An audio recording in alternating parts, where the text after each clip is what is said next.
I am Will Matsuzaki. I'm so excited to be here. I'm going to talk a little bit about being a son of a veteran of the 442nd. But this journey of collecting information for this presentation has been awesome for me and had me look at what my father might have thought, and it's been very healing as well during the process. So my dad would have been 100 years old if he were alive today.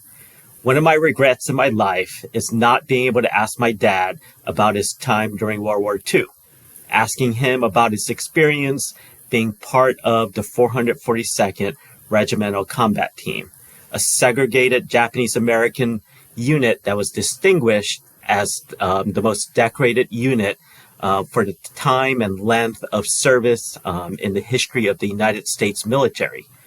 The regret of not being able to ask and hear about his experiences and get that firsthand account is something that I do regret. Experiences of hurt, camaraderie, discrimination, triumph, teamwork, and all of the carryover experiences after the war ended. Not being able to connect with my dad at that level and learning more about why he was a certain way when we were growing up. I distinctly remember hearing him talk about his service during World War II only twice in my lifetime. The first time that I heard him talk about it was when I was in his bedroom and we came across his army trunk. And in his army trunk, he kept his army papers, his badges, his pins, a deck of cards, and some dice. And he saw his Purple Heart. And I was a little bit taken back when he did this. This was when I was maybe 6 or 7, and he said, "I got this Purple Heart for a grenade that exploded near me," and he showed me his scar near his thumb, and that sort of left a lasting impression.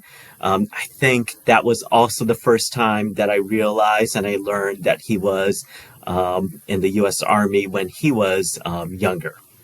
The other time was in 1988 and at the dinner table.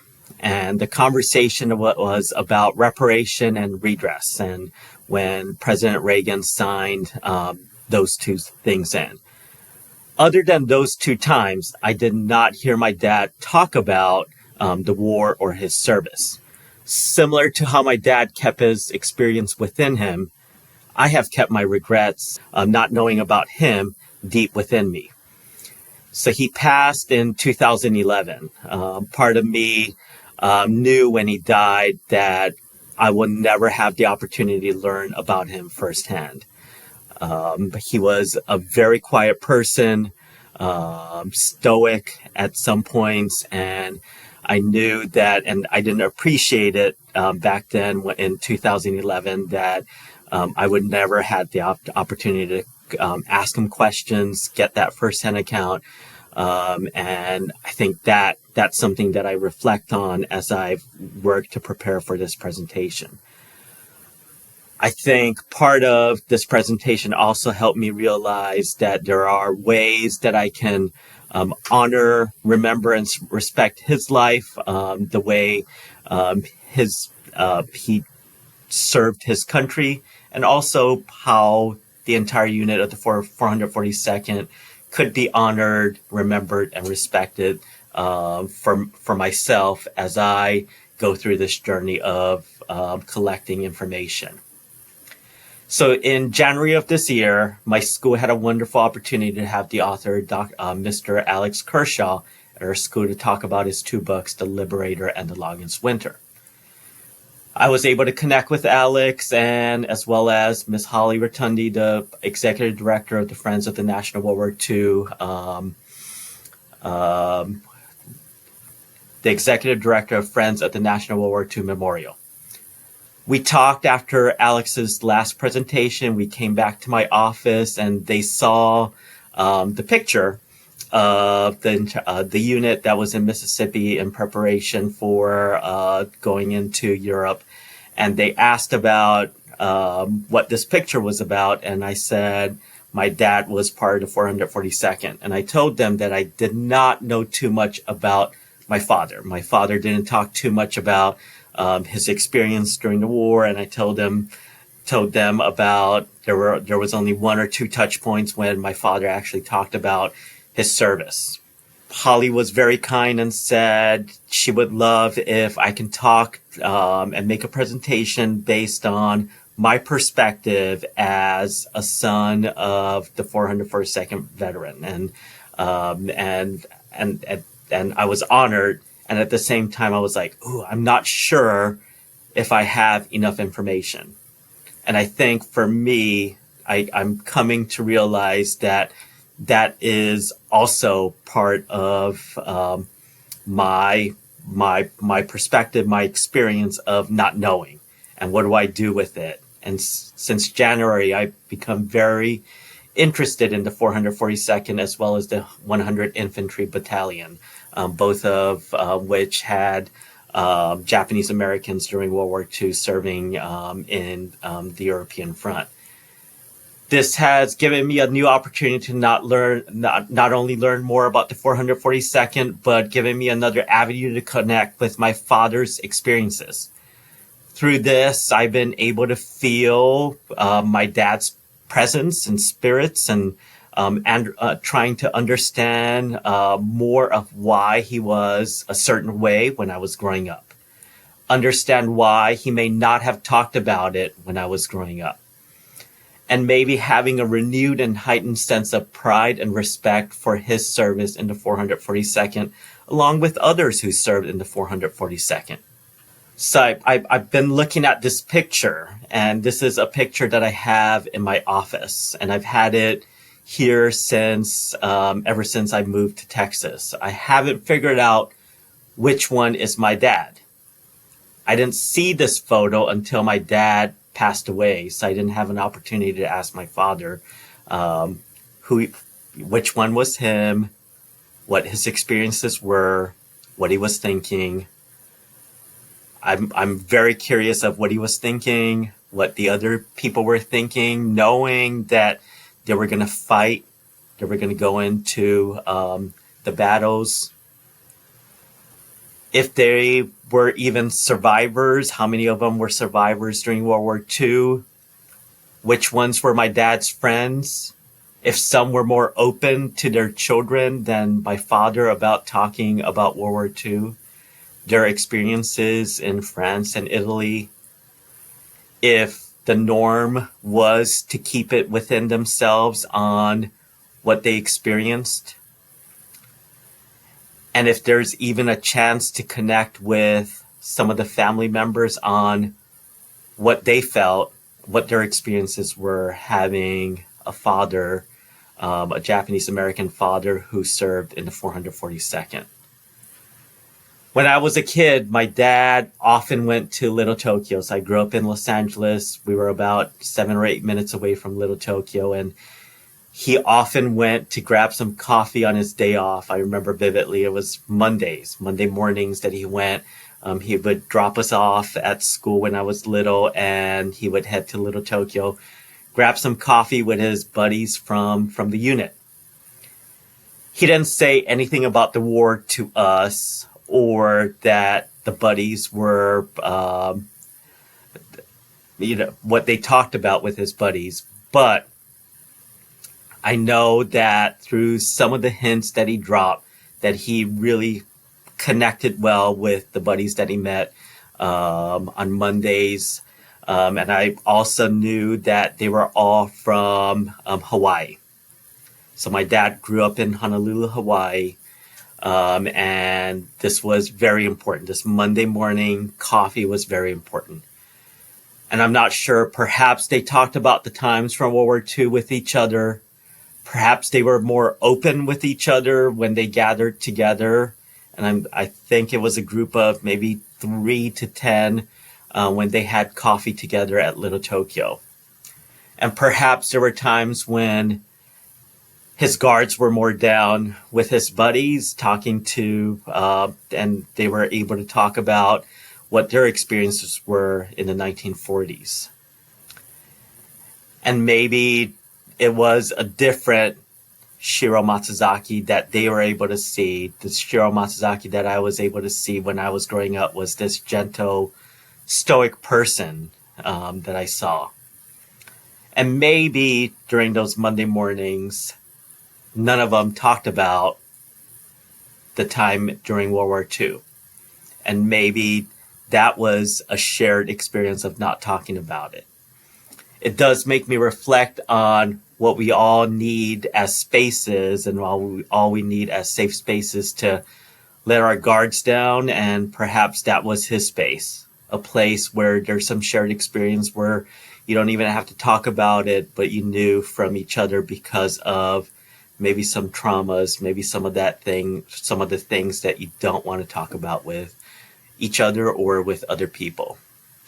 One of the things that I do want to dig deeper this year and next year is to learn more about the experiences, especially about the people who are from Hawaii and the 442nd Japanese Americans. I know my dad specifically kept mentioning it's the Hawaiians, Japanese Americans that he got together every Monday morning, and how much he respected them, and the people who lived in Los Angeles who were Hawaiian of Japanese American descent who served in World War II.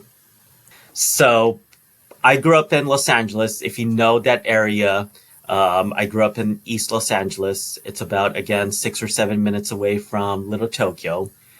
It's a location where there's a lot of Japanese Americans. East Los Angeles used to be the place where Japanese Americans and Japanese people used to live in. By the time I was born, there weren't that many Japanese Americans, but close enough to Little Tokyo where there were a good amount of Japanese Americans. So I remember back in 1992, the Japanese American Museum, National Museum, opened. And I remember it was much smaller than what it is right now. And near the entrance, they had a book. And the book contained all of the names of the veterans of the 442nd. So my sister, my mom, and I remember we really looked through that book, which was in alphabetical order, and we were able to find my dad's name in there, along with my uncle's. And it was a surreal experience where you see your dad's name in a museum. And if you've been there recently, they've expanded. They have so many other exhibits. Back in 1992, one of the pinnacle areas was this book that contained all of the 442nd names.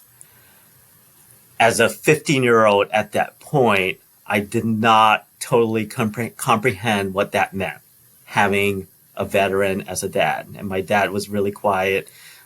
He did not really identify himself as a veteran. And I'm not sure if that's a shared experience among other people. So for me, there was this unsure moment of what he thought about, what kind of hurt he went through, the pride that he must have had about the unit, and seeing some of the other people. I remember that some of their grandparents who served in World War II, some of them had different reactions. Some of them had similar reactions to me. And it made me curious at that point. I think I was maybe a little bit too young and did not have context to really process it. And maybe for me, it was something that sort of planted a seed for something like this that had me reflect on it on a deeper level at this point.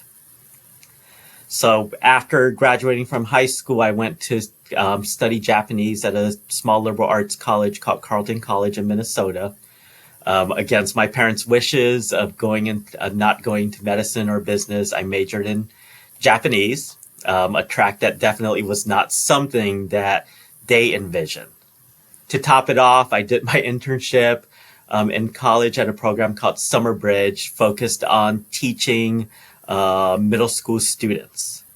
Definitely not a track or something that was talked about within my family. And through that internship, I fell in love in education. And I continued that path, teaching Japanese full time and running a Japanese exchange program for 16 years in Baltimore, and then moved to administrative work as middle school principal in Maryland. I was able to earn my master's and doctorate in education and administration at Johns Hopkins. Again, something that my parents didn't envision for myself, a path that was a little bit shocking for my parents as well. My sister lives up in Boston. She also picked a track that was a little bit different to what my parents envisioned. She's the head women's tennis coach at MIT, where she did her undergrad. Something that also is a little bit just different for me as I reflect on my life is I did not know anybody having a doctorate or going on those paths. So as I reflect on my life, I also reflect on the values that my parents instilled in me, despite all of the different things that they had to go through, especially when they were children during World War II or serving in the U.S. Army. So I moved to Fort Worth, Texas in 2018 as Dean of Curriculum, and then now I'm the high school principal at a independent school. Again, a path that my parents didn't envision. And I still continue to teach Japanese even today. And I do want to connect teaching Japanese to what I've talked about before. I think part of why I gravitated towards majoring Japanese and continuing to teach Japanese is to really connect with my heritage. So my mom was born in Japan. My dad was born in Hawaii. We spoke Japanese at home. Obviously, we spoke English in schools and all that. And I thought that was the norm, where you spoke one language at home and then spoke another language outside of the home. So I think this is a way of really digging deeper into my Japanese background, and then having opportunities. I've been lucky enough to travel to Japan about 40 times now through my job and personal work, personal times and all that. And I felt that was important to me. And as I back in January, when this other part of my life was sparked, it's given me another thing that I do want to connect with. So I was a very introverted person as a child, talked very little. I remember I went to a Japanese Catholic school from kindergarten to third grade, and I believe it was my first grade teacher who was Japanese. She conferenced with my mom, and she described me as manju, which is a Japanese, like a mochi Japanese sweet. And I guess they described me that way because I didn't say much. I was there sitting quietly, and I guess I lived into one of the old sayings of kids should be seen and not heard, which was a paradigm definitely pushed within my household. People would be surprised that a big part of my life is to speak in front of people. I actually love public speaking. And sort of, I see a mirror whenever I see my dad. My dad was also very introverted. My dad did not speak too much. He was very much a person who spoke only when necessary. And I think that's where a lot of my character and the way I am personality-wise has come from. So my dad, I want to talk a little bit about my dad. So my dad's name was Shiro Matsuzaki. He was born in Honolulu in 1923. So his parents came from Japan. and he was one of 12 siblings. And he and most of his brothers served in the 442nd Regiment in France and Italy. And most of his family stayed in Hawaii, except for a few that went to live in California. And he met his first love and had two sons, Ralph and Bobby Matsuzaki. And then in late 1960s, he met my mom, Yoshiko, and they had my older sister, Carol, and myself. And when I was growing up, he sewed shoes at swap meets until around 2005, when he was in a car accident that left him bedridden until his death in 2011. Something that angered me as he was hit by a person who was fleeing from the police. My dad having the mindset of not going to the doctors right after the accident. He called a buddy of his. I think it was one of his buddies that I talked about that he met up with near in Little Tokyo, and he got his van towed. I remember it distinctly. It was one of those green Volkswagen vans from 1978. Of course, with no airbags. It did not leave him in a favorable condition after the accident. So he went home after the accident. Apparently he was taking a nap. I was already in 2005 working on the East Coast at that time, so I did not know firsthand what had happened.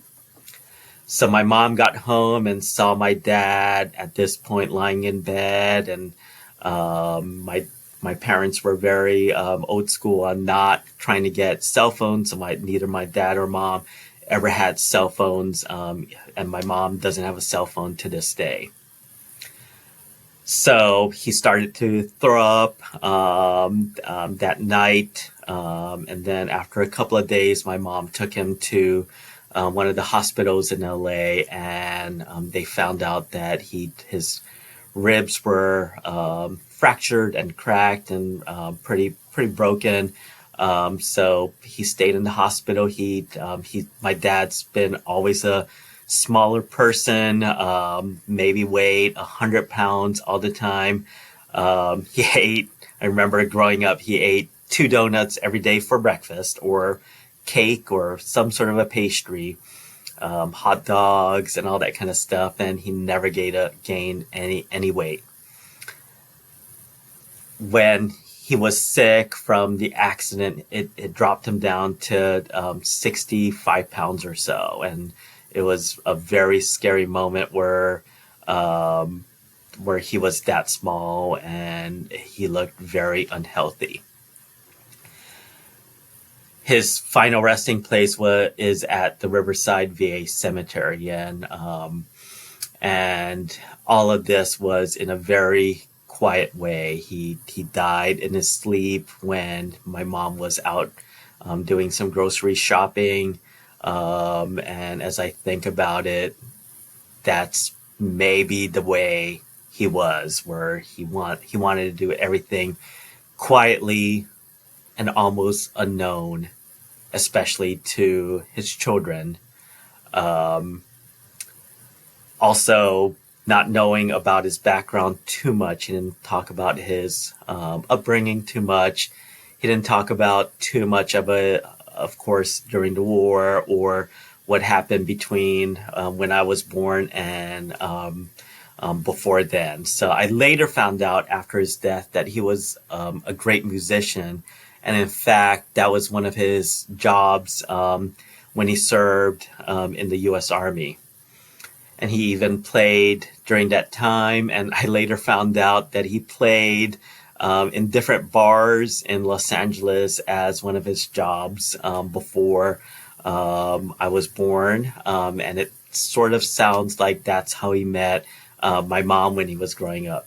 And this is totally different from the picture that my parents painted when we were growing up. I did not even know that my dad played any instruments. And ever since I could remember, The hobby that he absolutely loved was listening to and watching sports. That was his thing. So as soon as he woke up, I remember he had the radio on or his TV on, and his teams were the LA Dodgers, LA Lakers, and the Raiders for football, and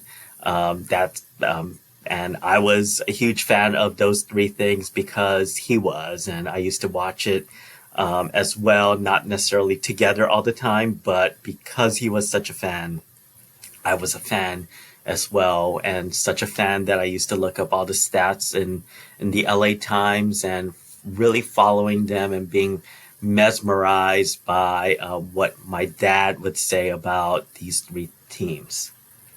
Again, for my dad's job, my dad sewed shoes at swap meets when I was growing up, especially with different TV shows when I was growing up, like Married with Children. I was actually embarrassed about my dad's job. Pains me now that I was embarrassed about it. Couldn't understand when I was a child that there were layers to people, and that occupations and status really weren't the determining factor of a person. They weren't a determiner of who they were. It was the character. And again, it pains me today to think about those pieces, as especially when I was a teenager, and when people asked me what my dad did, and I sort of said things under my breath so that people would not know what my family did. I remember now how gentle he was, how he served his country even during times when he wasn't respected by the country back in the 40s, perhaps suppressing the negativity of what he felt, of what he received until the very end. He was always a patriot, loved the United States, but always did it in such a quiet way. Again, '05 was such a tough year when my dad was in that accident. And it made me reflect on how valuable and how much I appreciated his gentle ways, and how much of his quietness and how his positivity affected me and the things that carries me even today. So he's gone through World War II, things that I can't even imagine. Things that even when he was hit by a car when he was at the age of 82 and he was immobilized, the pains that he might have felt during that time, but also reflecting on what he might have felt during his service to his country. So I got his Army papers and all that, a couple of them during his final year, and then the rest of it after his death. And I got his honorable discharge paper and the leather part of it, the casing for it, as well as one of his suitcases that he used during that time. And I look at it differently now than I did perhaps when I saw it in his bedroom when I was growing up. I think that was it put it into perspective, especially right now. I remember back in Christmas of 2010, before his death, I received a phone call from my mom to wish me a Merry Christmas, and she told me that my brothers had stopped by to wish me a Merry Christmas and drop off a present to me. I thought my mom had started to get dementia as I didn't have brothers. I sort of went along with it, and right before I hung up, she said that they were my half-brothers. So I did not know that I had brothers growing up. So I found out about it in 2010. I think another sort of theme to my life and my family is that there's a lot of things that I did not know about them, and I think it goes along with I did not know his experiences during the 442nd. I did not know about the two other sons that he had, and a lot of my family is a lot of mystery, a lot of things that they did not talk about, and maybe there's other things that I'll never learn about. And my mom, who's still alive today, is not the type that will talk about all of these things. She's very talkative, but a lot of things that deal with these things, she just doesn't talk about. And I'm trying to grapple with these things on whether other children of the 442nd go through the same thing as well. So I wanted to show some of the papers that I was able to get from him. He served as a squad leader in the 442nd Infantry Division. He served as a private first class rifleman for 12 months and staff sergeant for 6 months until May 15th, 1946, when he was honorably discharged. Participated in Northern Apennines, Poor Valley, and Reinhardt campaigns. He loaded and aimed and fired small arms at enemy positions, and as a squad leader, he was responsible for the duties and safety of 12 men in a rifle squad. I wish I knew more. This was from the papers that I received. Seeing his picture brings some answers, but leaves me with a lot more questions. Looking at a mirror sometimes, as I said before, but also looking at some of the hopeful images that I can capture the information that I didn't have at one point.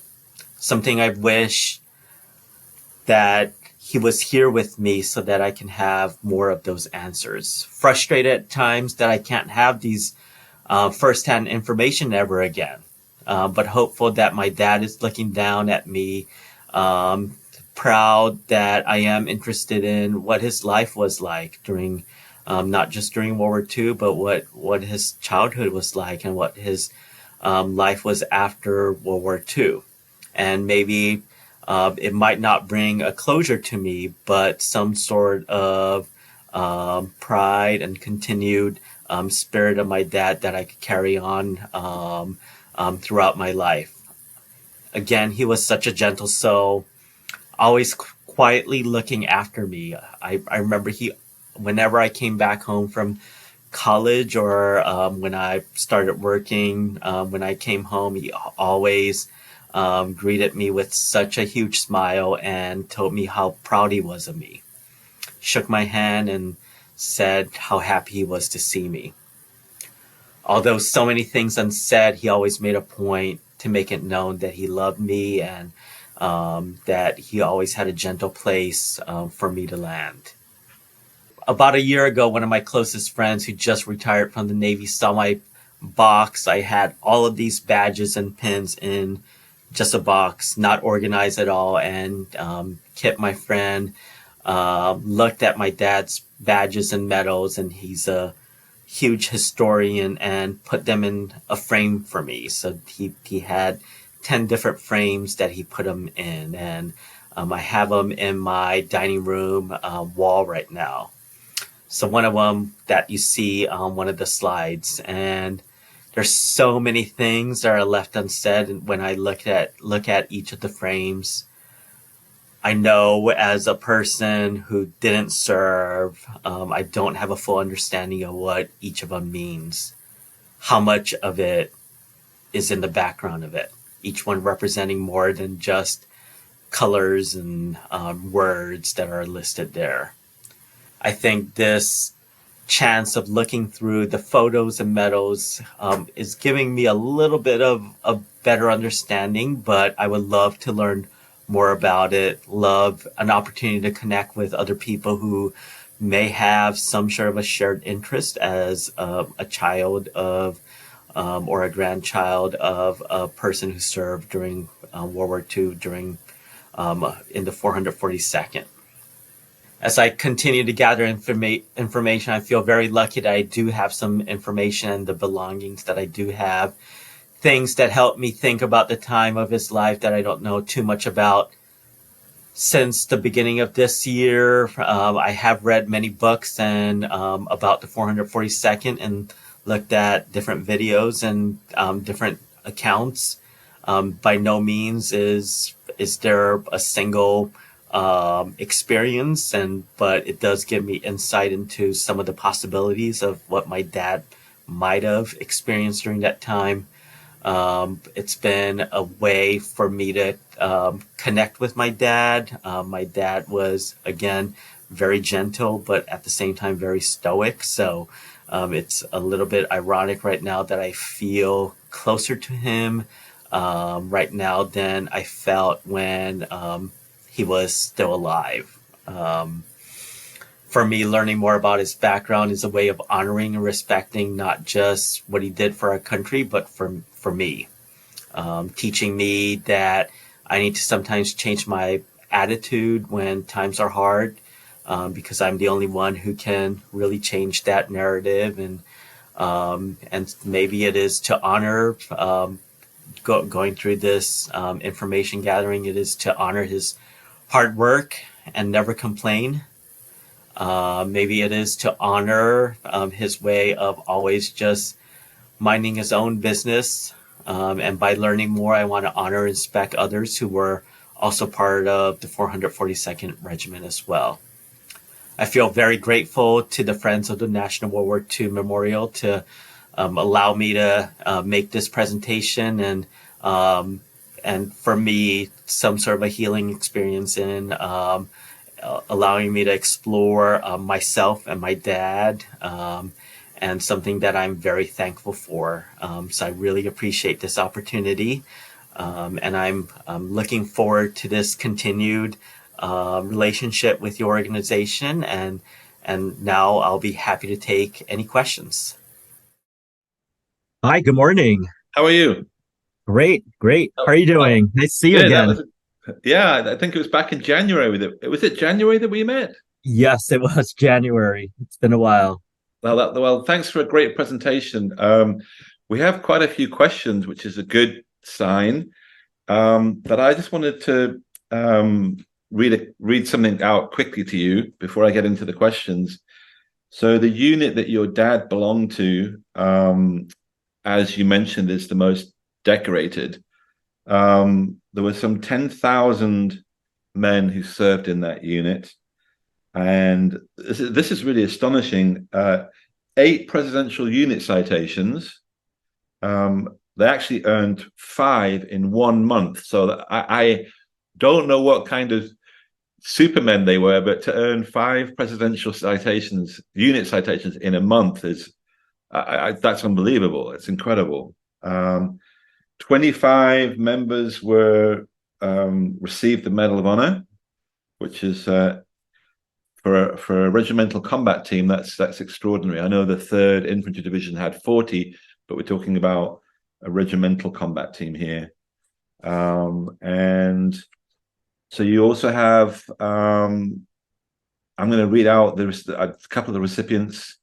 Daniel Inouye, you've heard that name, the senator from Hawaii, I believe, and many others, but it's 52 Distinguished Service Crosses, 560 Silver Stars, 22 Legion of Merit medals, 4,000 Bronze Stars, and last but not least, 4,000 Purple Hearts.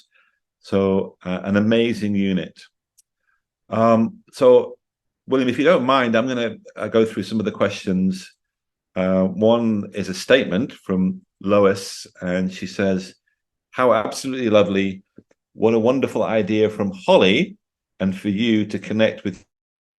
I can't wait to share this with my students." And then from John Sanfelice, "Thank you for your presentation, and thank you to your dad for his service. It had to be difficult for him." And then another statement here that you can react to if you like. Dr. Kinoshita of the 442nd was from the family that owned the Waikiki land that is now the Army land. He was transferred out of the 442nd and became the battalion surgeon for my dad's 38th Armored Infantry Battalion, 7th Armored Division. And that was from Wesley Johnson. So, William, can you tell us a little bit about the process of getting closer to your dad after he'd passed away? I mean, has this been a cathartic experience for you? Yes, it has. I think the biggest part has been just growing up, not really knowing about my father. A lot of it really, I came to understand him a little bit more after he passed away, which is the part that I regret. I think my mom gave me most of the things from my dad's, especially during his service, about maybe 2 or 3 months after he passed away. So I was able to go through it. And then I think initially, just because of just, mourning my dad and all that, I really didn't go through his medals or any of the things that he had. The only thing that I really pulled out was the leather jacket that contained the discharge paper. So that's the only thing that I really looked at after his death. But I think after I moved to Texas and as I was unpacking my things and everything, that's when I started to look. And then back when Holly and Alex came in January, that really sparked a lot of interest to dig deeper and sort of understand more of not just about my father, but about the unit itself and about 442nd, what it meant, and just trying to imagine what his life was like. I've seen, the movie Go for Broke, all that many times and all that, and seen documentaries, and they've been helpful. And sort of there is part of me that's a little bit jealous when I see all that where these people are able to, where the sons and daughters are able to hear their father's stories, and I wasn't able to. So I think it's also part of me wants to watch those documentaries, but part of it is a little bit hard to watch those documentaries knowing that I lost my opportunity. Thanks. We have a question from Lois again here. I don't know if you can answer this, but did your father ever talk about the wars America was involved in after World War II? And then she adds, do you have a view of war that's different now that you're discovering more about your father's life? How, as an educator, have your discoveries transferred to students? So he really didn't talk about the war. I know it was interesting just growing up. He would watch the news and watch shows that were related to the war, and he liked to watch it alone. He never watched those shows in the living room. He used to watch it in his bedroom and all that. And he talked a little bit about in the 1990s during the Persian Gulf War. He talked about that in the dinner table, and then he alluded to uh, some of the things from the Vietnam War, but he never actually talked about it. He never really brought up World War II that I can remember, except for those couple of times. And I think it did change my view of the war, and that's sort of an evolving thing for me. Where I think now, I one of the things that I do have, being the principal here, a goal for me is for students to be able to hear from different perspectives, different, different, just different experiences. I think that's a huge part for students to have experiences where they can interview someone who has that experience firsthand is become really important. I think that's such an important part. Having different voices, have different speakers come to our school. I think those are all important parts where as we see the next generation come up. I don't, similar to me, I don't think they have that opportunity as much to gain that insight. So I think that's such an important part, whether, whatever the experience might be. Another question from Wesley Johnson. Have you been in touch with the folks at it's a website, goforbroke.org, to see if they have records of your father? I have not. I have not. When I saw that, I wrote it down so that I could go to that website right away. I did um, join the group, Sons and Daughters of 442nd, out of Hawaii, and gotten a little bit of information from there, and then a little bit of information from the Japanese American Museum in Los Angeles. And then Kathy asks, I think you said your father's brothers also served in the 442nd, and she wants to know if you've spoken to them about their service and about your dad. So yes, I have a good number of uncles. My dad was one of 12. I think there were about six or seven um, uh, brothers that he had. They've all passed away since. So growing up, I thought it was normal not to ask or not to talk about the war. So I've never actually asked them about the war. Actually, was flipping through the album that my mom made, and a friend of mine who put all the medals together. He was at my house yesterday, right before our high school football game, and he was like, "Oh, that looks like your uncle." And I was like, "Oh my gosh, yeah, it is my uncle Edwin." And he's in his uniform and all that. And that's, yeah, I wish if any of my cousins know more or anything, but that's one of the things that I would love um, to know next. What do you think it says about the experience of Japanese Americans that they, by some accounts, had to cross the United States from the West Coast at night with the blinds pulled down on trains in case other Americans saw them, that many of their families were in internment camps, and yet they go to Europe and become the most decorated unit from World War II. There's a beautiful irony there, isn't there? Oh my gosh, yeah. Um, so the two neighbors, one on each side that I grew up with, the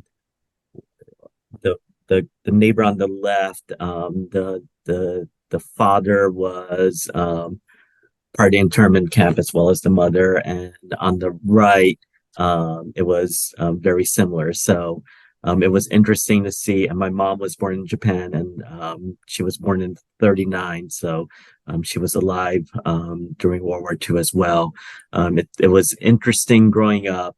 And again, when that's your paradigm, you think that that's a normal neighborhood where your father was part of the army for the U.S. Army, and then your mom was in Japan during that same war, and then your two neighbors or four neighbors were all in the Japanese American internment camps, and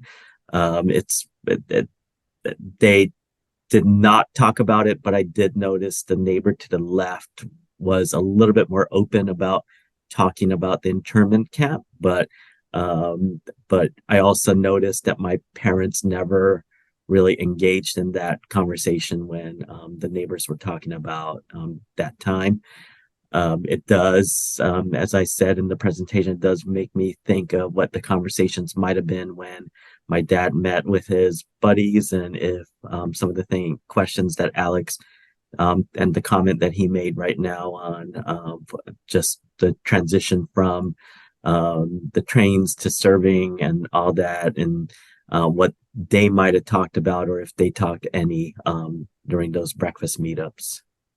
So we have just time for one more question because we have to go to a break in a couple of minutes. But this is from Marvin, and he says this: the 442nd was attached to my dad's 30 34th Infantry Division while in Italy. That's an incredible story, by the way. The 34th, they began in Salerno and finished in the Alps. It's just they own the Italian campaign. And he adds, Dog Faces Who Smiled Through Tears is a book for you in case you weren't aware. And I think you can see the messages. Many mentions of the 442nd. I would also recommend the Iowa Gold Star Museum for more information.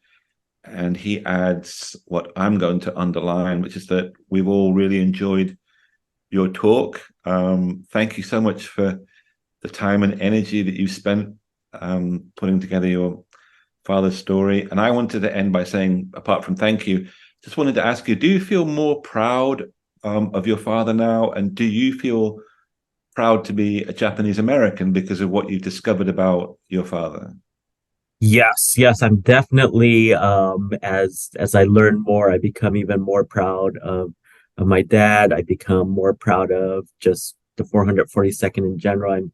I'm become even more proud of all veterans. I think it does heighten just a lot of the unsaid things that a lot of people endure and the families as well. So, and I appreciate all of the resources as I try to learn more about this as well.